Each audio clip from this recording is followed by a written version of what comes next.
Welcome to R5 TV. నేను సుమలత. సత్తుపల్లి మండలం గౌరీగూడెం గ్రామంలో ఏఐసిసి పిలుపు మేరకు జై బాబు జై భీం జై సంవిధాన్ కార్యక్రమంలో భాగంగా రాజ్యాంగ పరిరక్షణ పాదయాత్ర ర్యాలీ నిర్వహించిన సత్తుపల్లి నియోజకవర్గం శాసనసభ్యులు డాక్టర్ మట్ట రాఘమయ్య దయానంద్ అనంతరం మాట్లాడుతూ భారత స్వాతంత్ర పోరాట యోధుడు అహింస మార్గదర్శి జాతిపిత మహాత్మాగాంధీ స్ఫూర్తిని ఆశయ మార్గాలను నేడు వారిని స్మరించుకుంటూ భారతదేశం ప్రజలు పాటించాలి అని, భారత రాజ్యాంగ నిర్మాత మన హక్కులు మనకు కల్పించిన మహానుభావుడు డాక్టర్ బిఆర్ అంబేద్కర్ ని గౌరవించుకుంటూ అందించిన హక్కులు కాపాడుకోవాలి అని జై సంవిధాన్ జై కాంగ్రెస్ అంటూ నినాదించి గ్రామ ప్రజలకు తెలియజేశారు. ఈ కార్యక్రమంలో సత్తుపల్లి ఏఎంసీ చైర్మన్ దోమ ఆనంద్, సత్తుపల్లి మండల కాంగ్రెస్ పార్టీ అధ్యక్షులు శివవేణు, సీనియర్ నాయకులు చెల్లగుల్లా నరసింహారావు, మున్సిపల్ వైస్ చైర్మన్ తోట సుజాల రాణి, కొత్తూరు గ్రామ కాంగ్రెస్ నాయకులు నరేంద్రరెడ్డి, గొర్లమూరి రామ్మోహన్ రెడ్డి, కొత్తూరు గ్రామ కాంగ్రెస్ నాయకులు, కార్యకర్తలు, మహిళా యూత్ కాంగ్రెస్ నాయకులు, గ్రామస్తులు, మహిళలు పాల్గొన్నారు.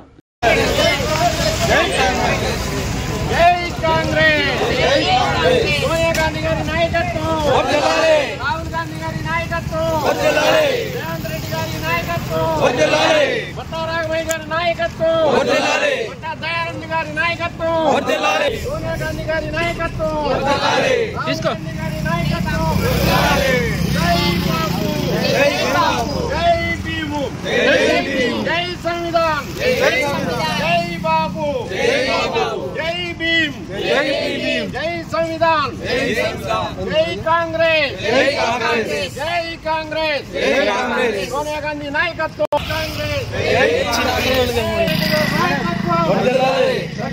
నాయకత్వం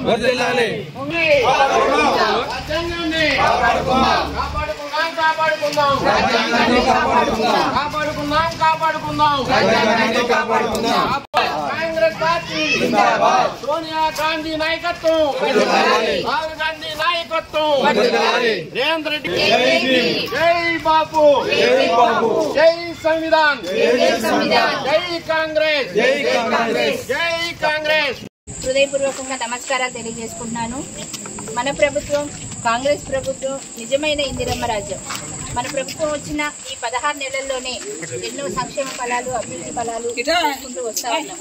ముఖ్యంగా చూస్తే మన కొత్తూరుని పైలట్ ప్రాజెక్ట్ కింద తీసుకొని ప్రతి ఒక్కరికి ఇందిరమ్మ ఇల్లు కూడా ఇవ్వడం జరిగింది. అలాగే అందరికీ కూడా రేషన్ షాపుల ద్వారా సన్న బియ్యం కూడా అందించడం జరుగుతూ ఉంది. అంటే ఒక కేజీ 60 రూపాయలు చొప్పున చూసుకుంటే కుటుంబ సభ్యులు 4 ఉంటే వాళ్ళకి దాదాపు నెలకి 1500 రూపాయలు లాభం. అలాగే మహిళలందరికీ ఆర్టీసీ బస్సులు ఉచిత ప్రయాణం ఉంది.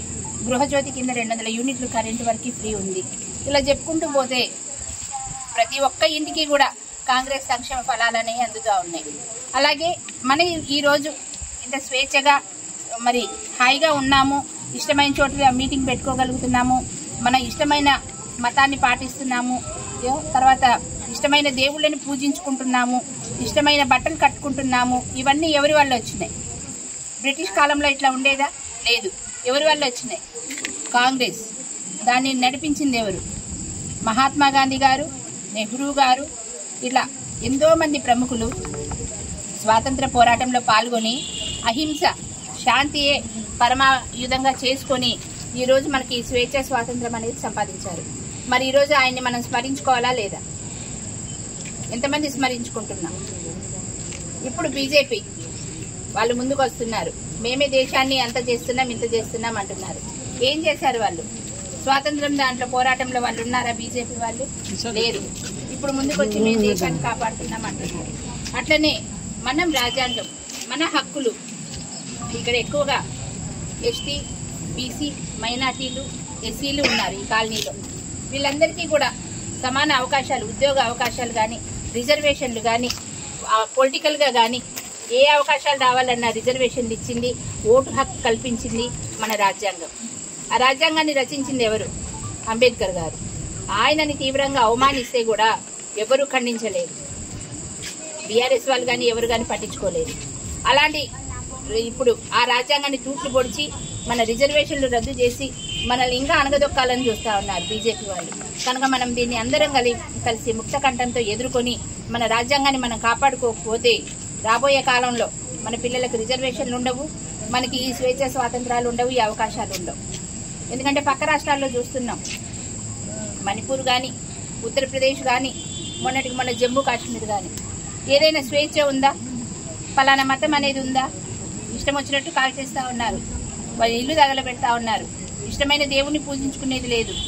ఇలాంటి దాని నుంచి మనం విముక్తి పొందాలంటే మన రాజ్యాంగాన్ని మనం కాపాడుకోవాలి, ఆ మతతత్వ శక్తులని మనం ఎదిరించాలి.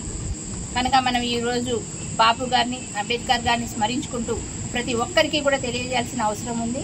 అలాగే కాంగ్రెస్ ప్రభుత్వం ఇవన్నీ చేస్తున్నందుకు వచ్చే కాలంలో రాబోయే ఎన్నికల్లో మీరు ఖచ్చితంగా కాంగ్రెస్కి 100% మద్దతు ఇచ్చి మంచి అభ్యర్థిని ఎన్నుకుంటే మాత్రం వచ్చే ప్రతి పథకం కూడా, ప్రతి రూపాయి కూడా మీకు నిష్పక్షపాతంగా ఎవరికి కూడా ఎటువంటి అన్యాయం జరగకుండా ప్రతి ఒక్క పథకం కూడా మీకు మరి ఒక్కసారి ఇవన్నీ మీరు విని ఈ చోట వినించుకోండి. మర్చిపోవడం కాకుండా కాంగ్రెస్ వల్ల మనకి ఏమేమి వస్తున్నాయి అనేది మీరు తెలుసుకుని మిగతా వాళ్ళకి తెలియజేసి కాంగ్రెస్కి మద్దతు ఇవ్వాలని మనస్ఫూర్తిగా కోరుకుంటున్నాను. ఈ అవకాశం ఇచ్చినందుకు ప్రతి ఒక్కరికి ధన్యవాదాలు. జై కాంగ్రెస్, జై కాంగ్రెస్.